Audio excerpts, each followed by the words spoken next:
آپ سب کا شکریہ، حسن کا بہت شکریہ کہ ایک دفعہ کہنے پہ یہ تشریف لے آئے، اگرچہ بہت مصروف آدمی ہیں۔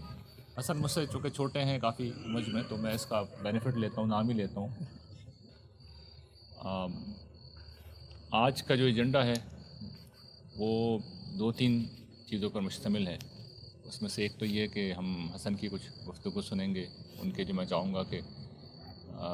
دعوت کے کام کے حوالے سے جو ان کے خدمات سے تو ہم واقف ہیں۔ ڈاکٹر عبدالعلی صاحب نے ہمارے دل کی آواز کل انہوں نے کی گفتگو کل آپ نے سنی ہوگی ان کی، اور میں سمجھتا ہوں کہ انہوں نے بالکل صحیح ہمارے جذبات کی ترجمانی کر دی تھی کہ حسن نے ماشاءاللہ جو ادارہ اتنے برسوں میں جہاں تک پہنچا تھا، اور اس میں کوئی شک نہیں جو پچھلے والے تھے انہوں نے کی اپنی محنت کی، اس کی میں نفی نہیں کر رہا، لیکن اس کو لیا اور پھر بہت آگے ماشاءاللہ پہنچا دیا۔ خاص طور پہ جاوید صاحب کا جو علم ہے اس کو پوری طرح انہوں نے پبلک کیا، یہ ایک بہت بڑا میں سمجھتا ہوں ان کا کنٹریبیوشن ہے۔ اس سے ان کو خود بھی سیکھا اور ماشاءاللہ خود اپنی ذات میں بھی اس کا ابلاغ کر رہا ہے۔ اس سفر کی کچھ رویداد ہم چاہیں گے اور کچھ تجربات جس سے ہماری بھی لرننگ ہو وہ بیان کر دیں۔ اس کے بعد جو ہے پھر حسن کی خدمت میں ہم اپنی محبت کے اظہار کے طور پر ایک شیلڈ پیش کریں گے، اور پھر گفتگو کا ہم آغاز کرتے ہیں حسن سے۔ الحمدللہ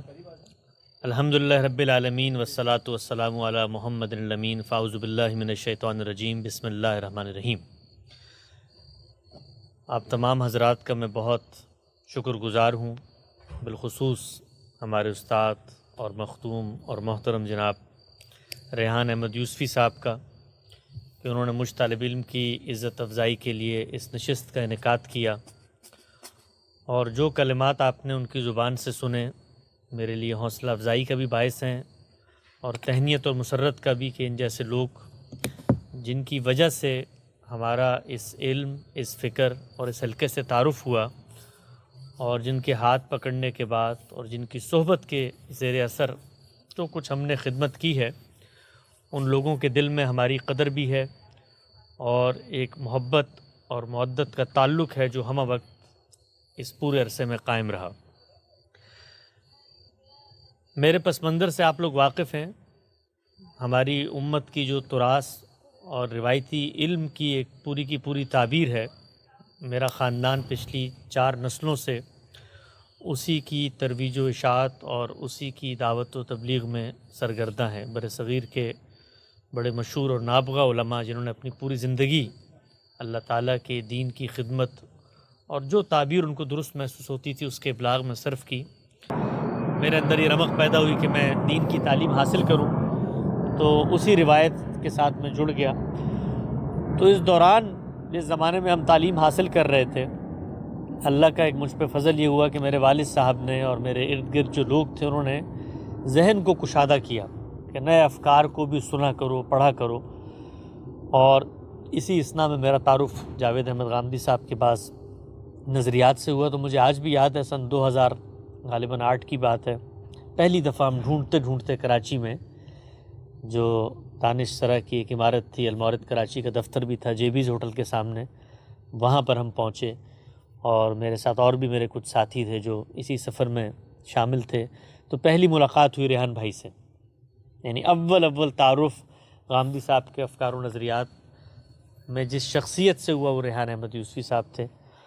اور ریحان بھائی سے وہی پہلی ملاقات کے وقت جو جذبات، جو تعلق، جو محبت، جو اتحاد و تحابب، جو ایک رشتہ تھا، الحمدللہ بالکل وہی رشتہ ہے جو آج تقریباً 15-16 سال کا عرصہ گزرنے کے بعد بھی اسی طرح کی احساس اور اسی طرح کی محبت محسوس ہوتی ہے۔ اور ہم نے اس وقت ان سے تعارف ہوا، انہوں نے ہمارا ہاتھ پکڑا اور کتابیں دیں ہمیں، اور خود غامدی صاحب کے ساتھ براہ راست تعلق کا یہ باعث بنے، انہی کی وجہ سے ان سے پہلی ملاقات ہوئی، اور پھر کرتے کرتے ہم ایک طریقے سے اللہ تعالیٰ نے راستہ ہمیں دے دیا، تو غامدی صاحب کی خدمت میں پہنچ گئے، اور اللہ کا فضل کرم احسان انعام ہے کہ گزشتہ 14-15 سال سے ان کے ساتھ جڑے ہوئے ہیں۔ یہ جو پورا کا پورا میرا سفر ہے، اس میں کچھ طالب علم کے طور پہ اگر میں جب پلٹ کے دیکھتا ہوں تو کچھ حاصلات ہیں، کچھ چیزیں ہیں جو میرے سامنے خدا کی دنیا میں معاملات کیسے ہوتے ہیں اس کی صورت میں بھی سامنے آئیں، اور خود تلاش حق کے ایک متلاشی کے لیے کچھ چیلنجز جو ہیں وہ بھی سامنے آتے ہیں۔ تو اب چونکہ انہوں نے مجھے موقع دیا ہے، آپ حضرات کی بھی دلچسپی ہوگی، میں 2-3 باتیں عرض کرتا ہوں، پھر آپ کے جو سوالات ہیں میں اس کے لیے حاضر ہوں۔ پہلی چیز جو میں نے محسوس کی اپنے سفر میں وہ یہ کہ ہر انسان کی زندگی میں بعض ایسے مواقع آتے ہیں کہ جہاں پر آپ نے کچھ بڑے فیصلے کرنے ہوتے ہیں۔ ایک طالب علم کی زندگی میں اللہ تعالیٰ یہ موقع دیتا ہے کہ جس وقت اس کو کہیں روشنی کی ایک کرن نظر آ رہی ہوتی ہے، لیکن رستہ واضح نہیں ہوتا کہ اس تک پہنچنا کیسے ہے، اور وہ کرن اس کو ایک امید دلا رہی ہوتی ہے کہ جو جستجو تمہارے اندر ہے، جو اضطراب تمہارے اندر ہے، جس پیاس کو تم محسوس کرتے ہو، ممکن ہے کہ یہ جو کرن تمہیں دور نظر آ رہی ہے یہ شاید تمہارے لیے کسی قسم کی تسلی یا تشفی کا باعث بن سکے۔ درمیان کا جو رستہ ہوتا ہے وہ بہت دھندلا ہوتا ہے، اس کے اندر آپ کو کچھ نہیں پتہ ہوتا کہ یہ جس رستے کو میں نے پاٹنا ہے ممکن ہے اس میں بے طغیان موجوں کا کوئی بہنگم سا دریا آ جائے،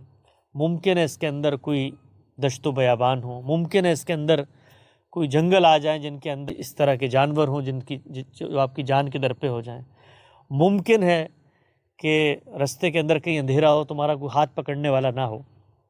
لیکن ایک کرن ہے جو آپ کو نظر آ رہی ہوتی ہے۔ تو ہم نے جس وقت غامدی صاحب کی فکر کو دریافت کیا تو دریافت کرنے کے بعد یہ آسان نہیں تھا کہ جو ہمارے آبا کی روایت ہے، جو ہمارے خاندان کا پس منظر ہے، جو ارد گرد معاشرے کے ہم سے تقاضے ہیں، اس کو یک لخت نظر انداز کر کے اس کرن کی تلاش میں ہم چل پڑے، کیونکہ جو کچھ غامدی صاحب بیان کرتے ہیں، جو ان کا نظام فکر ہے، جو ان کے اصول ہیں، جو ان کے اطلاقات ہیں، وہ خود جاننا ایک لمبے سفر کا تقاضا کرتا ہے۔ یعنی اس وقت بھی کم و بیش اگر آپ غامدی صاحب کے مکتبہ فکر کو پڑھنا چاہتے ہیں تو جو کچھ میرا مطالعہ ہے اس کے مطابق کوئی کم سے کم 15,000 صفحات ہیں جن کو آپ نے اپنے مطالعے سے گزارنا ہے۔ اس میں مولانا حمید الدین فراہی صاحب کھڑے ہیں، ان کی کوئی 15-20 تصنیفات ہیں، ان سے پہلے ان کے چند بزرگ ہیں جو اس پورے دبستان کی بنیاد رکھ رہے ہیں، شبلی ہیں، سید سلیمان ندوی ہیں، مولانا ابوالعلا صاحب مودودی اسی عہد کے اندر نظر آتے ہیں، پھر مولانا فراہی، مولانا امین حسن اصلاحی کی چیزیں ہیں، پھر غامدی صاحب، تو ان سب کا جو لٹریچر ہے اس کو ملائیں تو 15-20 ہزار صفحات بنتے ہیں۔ تو ان کو پڑھنا،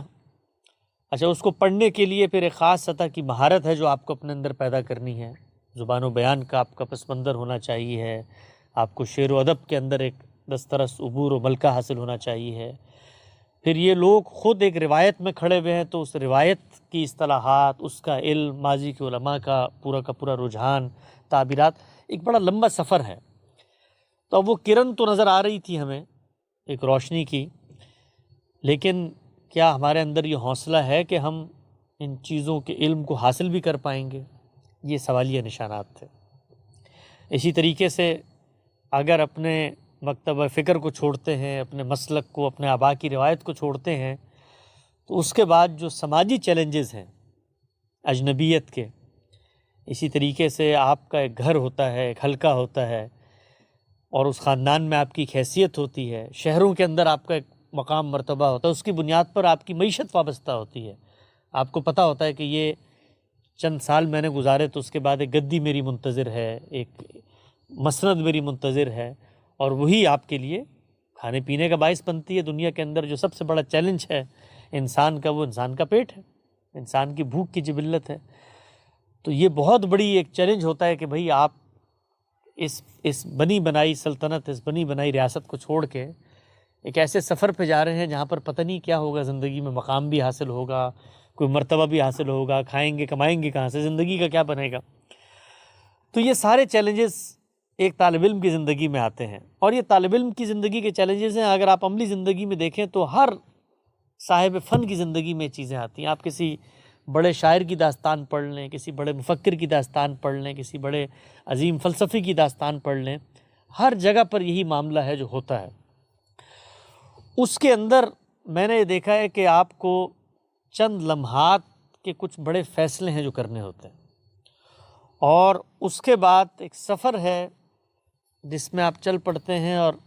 کچھ اللہ کی سنتیں ہیں جن کا پھر ظہور ہوتا ہے۔ میں اپنے بارے میں نہ کسی کبھی غلط فہمی میں مبتلا ہوتا ہوں، اور نہ میں اپنے مقام اور منصب کو اس جگہ پہ رکھتا ہوں کہ اللہ تعالیٰ نے میرے لیے کوئی غیر معمولی معاملات اور کائنات کے نظام کو اوپر نیچے کر دیا۔ یہ دنیا کی عمومی سنت ہے جس سے میں بھی گزرا، اور وہ سنت یہ ہے کہ جس وقت آپ کو یہ معلوم ہو جائے کہ یار یہ میرے اضطرابات تھے، مجھے اب اس پر اطمینان نہیں ہے، اور جو کرن آپ کو نظر آ رہی ہے، آپ نے یہ فیصلہ کر لیا کہ میں نے اس کرن کی روشنی کو حاصل کرنے کا عزم کرنا ہے، اور اس کے بعد پیچھے مڑ کے نہیں دیکھنا، تو آپ یقین جانیں یہ میں اپنے تجربے کی روشنی میں کہہ رہا ہوں۔ آپ اور بڑے لوگوں سے ملیں، شاید وہ بھی آپ کو اپنی زندگی کی داستان بتائیں۔ جس طریقے سے آج کل آپ نے دیکھا ہوگا کہ یہ چائنا کی بعض لائٹیں آتی ہیں جن میں سینسر لگے ہوئے ہوتے ہیں، آپ جیسے ہی قدم رکھتے ہیں تو روشنی نمایاں ہو جاتی ہے، اگلا قدم رکھتے ہیں تو روشنی نمایاں ہو جاتی ہے، اگلا قدم رکھتے ہیں تو روشنی نمایاں ہو جاتی ہے۔ میں نے اپنی طالبانہ زندگی میں دیکھا کہ اگر آپ اللہ کے دین کی سچی معرفت کے حصول میں سرگرداں ہونا چاہتے ہیں تو جیسے ہی آپ پہلا قدم رکھتے ہیں اگلے قدم کی روشنی نمایاں ہو جاتی ہے۔ اس سے آگے کیا ہونا ہے ابھی وہاں اندھیرا ہی ہوتا ہے، لیکن اس سے اگلا قدم رکھتے ہیں تو وہاں کی روشنی نمایاں ہو جاتی ہے، یہاں تک کہ بند دیواروں کے اندر سے اللہ میاں رستے نکالنا شروع کر دیتے ہیں، یہاں تک کہ ایسے ایسے دریا آپ کے سامنے آتے ہیں اور وہاں پر پل بننا شروع ہو جاتے ہیں، یہاں تک کہ ایسے بے آب و گیا وادیوں میں آپ گزرتے ہیں اور آپ کو لگتا ہے کہ آپ تو ہریاول سبز ہزاروں میں اور چمنستان اور بہاروں کے اندر سے گزر کے جا رہے ہیں، لیکن شرط یہ ہے کہ آپ کے دل میں حقیقت کی تلاش کا جذبہ زندہ رہے۔ اگر آپ کے دل میں سچائی کو جاننے کا جذبہ ہے تو اللہ تعالیٰ ایسے رستوں کو صاف کرتے ہیں کہ آدمی حیرت زدہ رہ جاتا ہے۔ تو جس وقت میں نے یہ فیصلہ کیا کہ مجھے کچھ باتیں سمجھ میں آتی ہیں اور مجھے روشنی کی کرن دکھائی دے رہی ہے اس منہاج فکر میں، اس دبستان میں، اور بالخصوص ہمارے استاد مکرم جناب جاوید احمد غامدی صاحب کے افکار و نظریات میں، تو میں نے پیچھے مڑ کے نہیں دیکھا، میں نے ان کی جانب جو رستہ تھا اس میں سفر کا آغاز کر دیا۔ تو جس وقت میں نے سفر کا آغاز کیا تو یہ واقعہ ہے، اور مجھے یہ کہنے میں کوئی تردد نہیں ہے، کوئی تصنع، کوئی بناوٹ، کوئی زخرفیت، کوئی ملمہ سازی نہیں ہے، اور نہ کوئی خود ستائی کا جذبہ ہے، لیکن بیان واقعہ کے طور پہ میں یہ بتانا چاہتا ہوں کہ میں نے پیچھے مڑ کے نہیں دیکھا، اور بہت بڑے بڑے چیلنجز خاندانی سطح پہ، رشتوں کی سطح پہ، معاشی سطح پہ، اسی طریقے سے آپ کی ایک حیثیت عرفی ہوتی ہے اس کی سطح پہ، جو بھی چیلنجز مجھے آئے میں ایک استادہ قدم رہتے ہوئے آگے بڑھتا چلا گیا۔ اس کا ایک نتیجہ نکلا، اس کا نتیجہ یہ نکلا کہ جس فکر اور جس شخصیت کے ساتھ میں نے صدق کے دل سے اپنے تعلق کا اظہار کیا، اللہ تعالیٰ نے مجھے ان غیر معمولی نعمتوں سے نوازا کہ جس کا تصور شاید ہی کوئی طالب علم کر سکتا ہو۔ بظاہر تو لوگوں کو جو نعمتیں نظر آتی ہیں وہ یہ ہے کہ جی ہم مثال کے طور پہ ایک بڑے عالم کے ساتھ اٹھتے بیٹھتے ہیں، اس کی ایک تام جھام ہے، اور یہ سفر و حضر کے ہم اس کے امین بن جاتے ہیں، اور یہ لوگ آتے ہیں تصویریں کھنچواتے ہیں، اور ایک نام ہے جی حسن الیاس صاحب امریکہ کے کوئی سینٹر کے ڈائریکٹر ہیں، اور اللہ بلا کی چیزیں۔ لیکن میں آپ کو بتاؤں یہ سب چیزیں بھی بڑی انسان کو اس کو طمانینت دیتی ہوں گی۔ دنیا کے اندر آپ رہتے ہیں، آپ کی ایک شہرت ہوتی ہے، چرچا ہوتا ہے، پوڈ کاسٹوں میں جا رہے ہیں تو لوگ آپ کے تند و تیز جوابات سے بڑے متاثر ہوتے ہیں، اور آپ کو فکری جانشینی کے طور پہ لوگ باتیں کر رہے ہوتے ہیں، لیکن میں آپ کو حقیقت احوال بتاتا ہوں۔ حقیقت احوال اگر آپ، اور حقیقت احوال اس لیے بتا رہا ہوں کہ کل آپ لوگوں میں سے کسی کو موقع ملے تو میں اس کو بتا سکوں کہ جو حقیقی تلذذ ہے، جو حقیقی کامیابی ہے، جو حقیقی نصرت ہے وہ کیا ہے، اور جو کچھ لوگوں نے سمجھی ہوتی ہیں اور لوگوں کی نظر میں ہوتی ہیں اس کی بے مائگی کیا ہے۔ تو جو حقیقی کامیابی ہے وہ یہ ہے کہ آپ اگر اللہ کے دین کے سچے طالب علم بننا چاہتے ہیں اور اس کے دین کی معرفت کے حصول میں سرگردہ رہنا چاہتے ہیں، تو اللہ تعالیٰ آپ کو اتنے بڑے آدمی کے اتنے گہرے قرب کی نعمت سے نواز دیتے ہیں کہ جس کے احسان کو الفاظ میں بیان ہی نہیں کیا جا سکتا۔ ہم گاندھی صاحب کے ساتھ شب و روز گزارتے ہیں، تو جو انسان کے اندر تجسس کی خواہش ہے کہ جی انسان کے اندر سوال پیدا ہوتا ہے، وہ نئی نئی راہیں تلاش کرنا چاہتا ہے، ہمیں اللہ نے اس نعمت سے نوازا ہے کہ ہم اس تجسس کی خواہش کی تکمیل کا جو سفر ہے جس میں لوگوں کو صدیاں گزرتی ہیں، اللہ تعالیٰ نے وہ لمحوں میں سمیٹ کے ہماری جھولی میں ڈال دیا۔ اور یہاں دل میں کسی علم کے معاملے میں، کسی فکر کے معاملے میں، کسی فلسفے کے اطلاق کے معاملے میں سوال پیدا ہوتا ہے، تو وہ سوال ممکن ہے لوگوں کے لیے صدیوں کے اضطراب کا باعث بنے، لیکن ایک اتنی بڑی شخصیت جس کو اللہ تعالیٰ نے صدیوں میں علم کا ایک امام کے منصب پر فائز کیا ہے، اس کا ایسا قرب اللہ نے دے دیا کہ اب دل میں اضطراب پیدا ہوتا ہے تو اضطراب سے اطمینان تک کا وہ سفر لمحوں میں اللہ تعالیٰ طے کروا دیتے ہیں۔ لیکن لمحوں میں اگر آپ نے اس پریولیج کو حاصل کرنا ہے تو اس کے لیے اشروں کی محنت ہے جس کے بعد آپ کو یہ چیز حاصل ہوتی ہے۔ تو ہم لوگ اس اشروں کی محنت کو فراموش کر دیتے ہیں اور لمحوں کے اندر حاصل ہونے والی جو نعمت ہے اس کے بارے میں مضطرب ہوتے ہیں کہ یار یہ دیکھو، یہ بعض لوگوں کو مثال کے طور پہ یہ حاصل ہو گئی۔ تو میں زندگی کا سبق آپ حضرات کو اپنی طالب علمانہ تجربات کی روشنی میں بتا رہا ہوں کہ اللہ تعالیٰ ایسی نعمتیں آپ کو دیتے ہیں اس کے بعد کہ آدمی اس کا شمار نہیں کر سکتا۔ تو ایک بات تو یہ ہے۔ دوسری بات یہ ہے کہ جس وقت آپ کو اتنے بڑے لوگوں کا قرب حاصل ہوتا ہے تو آپ کو یہ بات سمجھ میں آتی ہے کہ یہ جو اتنا لمبا سفر آپ نے کیا اور خود وہ ایک لمبے سفر اور ریاض اور علمی ارتکاز سے گزر رہے اور ان کے پیچھے علماء کی ایک پوری کی پوری روایت ہے، تو یہ جو علم ہے یہ ایمان کی شعوری قبولیت کے سفر کی ابتدا ہے، لیکن جو عمل ہے وہ ایمان کی عمارت کے ظہور کی علامت ہے۔ یعنی علم تو وہ نقشہ ہے کہ جس کے بعد آپ نے ایک پلاٹ کے بارے میں یہ طے کیا ہے کہ یہاں پہ گھر تعمیر ہوگا، اس کے بغیر گھر کی تعمیرات نہیں ہو سکتی۔ نقشہ بنے گا، پہلے اس کی لکیریں سیدھی ہوں گی، اس میں یہ طے کیا جائے گا کہ کون سی چیز کہاں پر ہے،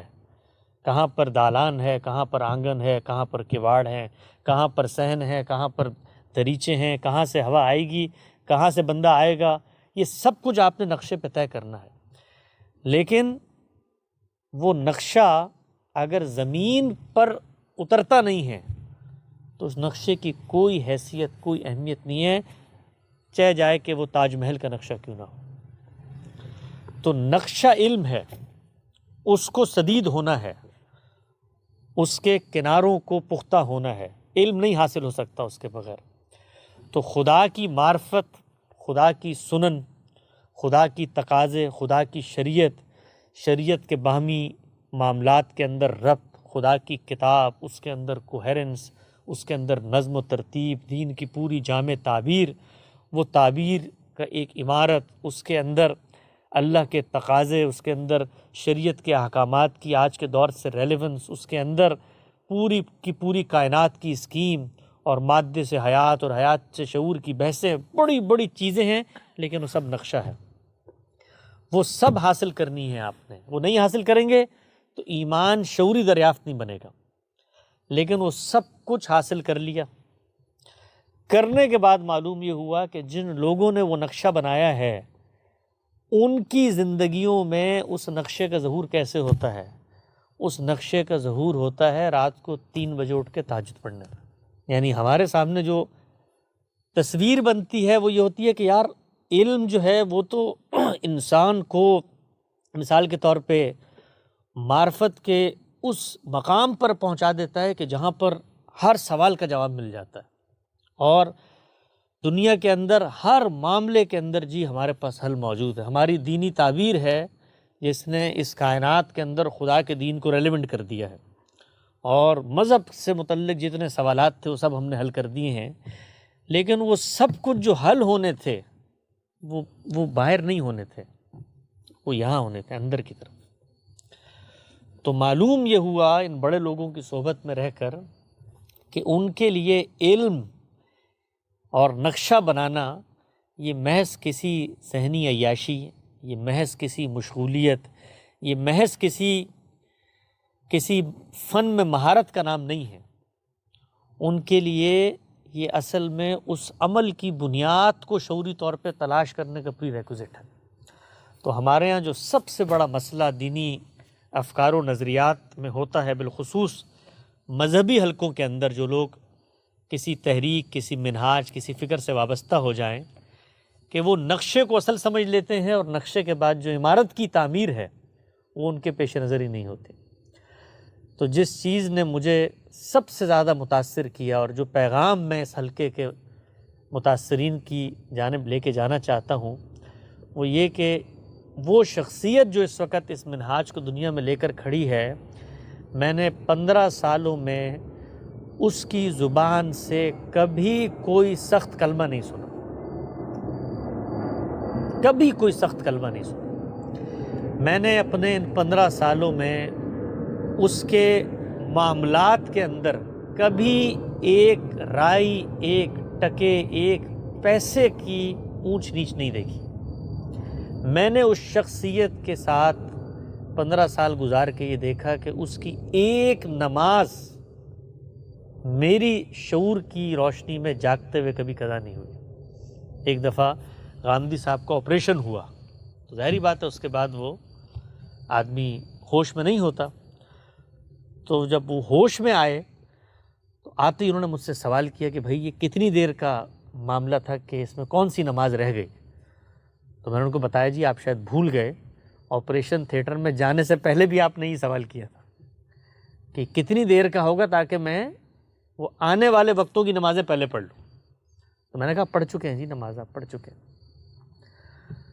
تو اس پورے عرصے میں نے ان کی زبان سے کسی شخص کے لیے منفی کلمہ نہیں سنا۔ یہاں تک کہ آپ دیکھتے ہیں اس وقت فیس بک کے اوپر شب و روز لوگ تنقیدات بھی کر رہے ہیں، تنقیص بھی ہو رہی ہے، عیب جوئی بھی ہو رہی ہے، غیبتیں بھی ہو رہی ہیں، اور بہتان اور الزامات اور اتہام سب کچھ ہو رہا ہے۔ لیکن میں نے ان کی مجلس میں کبھی کسی شخص کے بارے میں کہ بھئی فلاں شخص تو آبرو باختہ ہے، اور فلاں شخص تو کمینگی کی حد کو پہنچ چکا ہے، اور فلاں شخص تو میرے بغض اور عناد میں سب، کبھی نہیں سنا، کبھی نہیں سنا۔ اور سب سے بڑھ کر ہزاروں گھنٹوں کو اللہ تعالیٰ نے مجھے موقع دیا، 15 سال میں ان کے گھر کا بھی حصہ ہوں، سینکڑوں ہزاروں ملاقاتیں ہوتی ہیں، بات چیتیں ہوتی ہیں، مہمان آتے ہیں۔ میں نے کبھی ان کی مجلس میں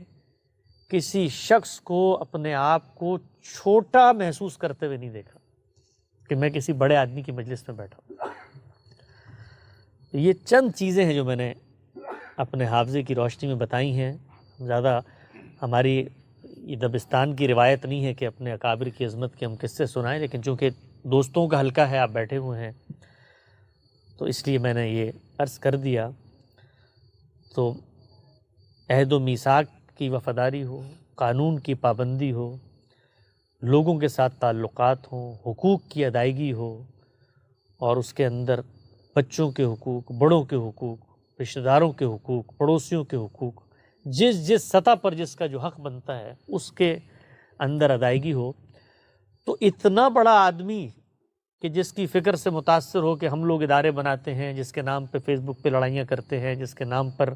سوسائٹی میں ایلین بن جاتے ہیں، یہ تو بھائی غامدی صاحب کے پیروکار ہیں، گمراہ ہیں۔ تو اگر یہ سب کچھ تہمتیں ہم نے برداشت کر لیں، لیکن جو نتیجہ اس کا نکلنا تھا وہ نہیں نکلا، تو بھائی وہ جو فکر جس شخص نے پیش کیا اس کا تو وہ نکل آیا ہے، تو وہ تو الحمدللہ کامیاب ہو کے چلا جائے گا۔ لیکن اگر ہم یہ سمجھتے ہیں کہ ہماری دینی امتحان میں اللہ کی ہم سے تقاضا یہ ہے کہ ہم غامدی صاحب کی فکر کے ترجمان بن کے فیس بک پہ اور لوگوں میں ان کی کتابوں کی تبلیغ کریں، تو یہ میں آپ کو پورے اعتماد اور یقین سے بتاتا ہوں کہ اللہ کی بارگاہ میں یہ سارا کا سارا عمل، کوئی کنسیشن دینا تو ایک طرف، یہ سب کا سب عمل ہمارے غیر معمولی محاسبے کا باعث بن جائے گا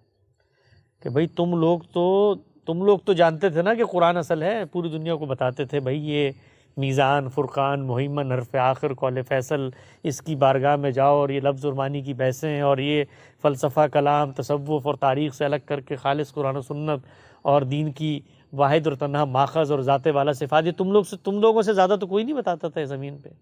تو یہ جو تم لوگ بتاتے تھے تو اس قرآن میں یہ نہیں لکھا ہوا تھا کہ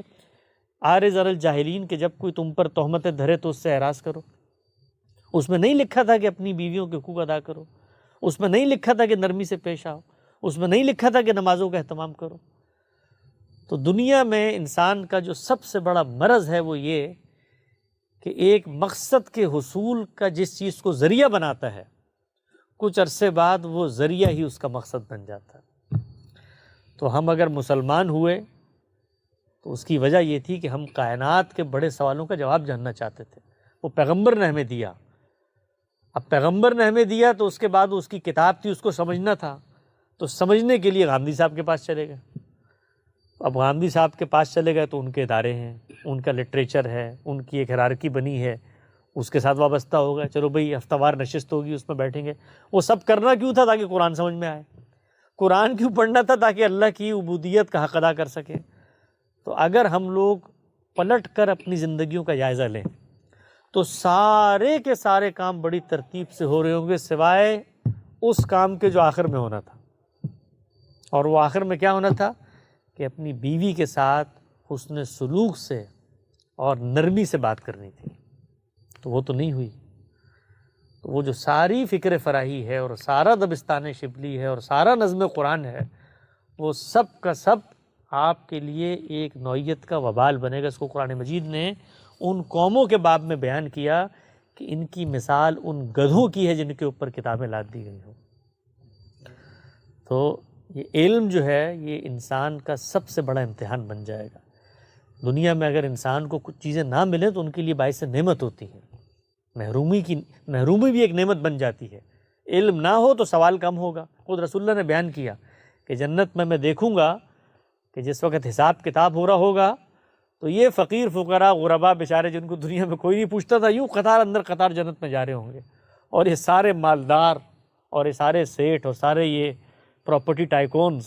یہ سب کے سب وہاں لائنوں میں لگے ہوں گے، اس لیے کہ حساب کتاب سخت ہے اللہ نے. تو علم کی نعمت نہیں ملی اگر خدا نخواستہ تو کافی بچت کا سامان ہے.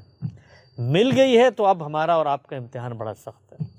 اور امتحان میں کامیابی 3 چیزوں پر منحصر ہے. ایک عمل صالح،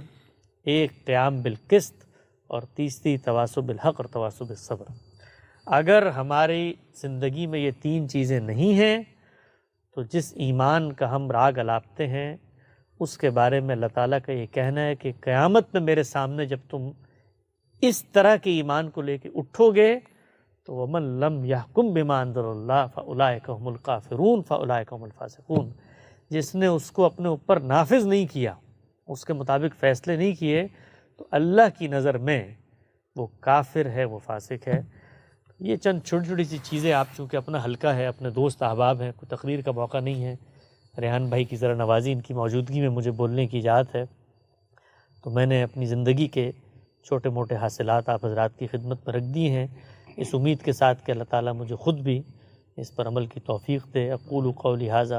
واستغفر اللہ لی ولکم ولسائر المسلمین. جزاک اللہ حسن. بہت ہی ماشاءاللہ دل نواز تقریر تھی ہر پہلو سے، اور مجھے لگا میں بول رہا ہوں.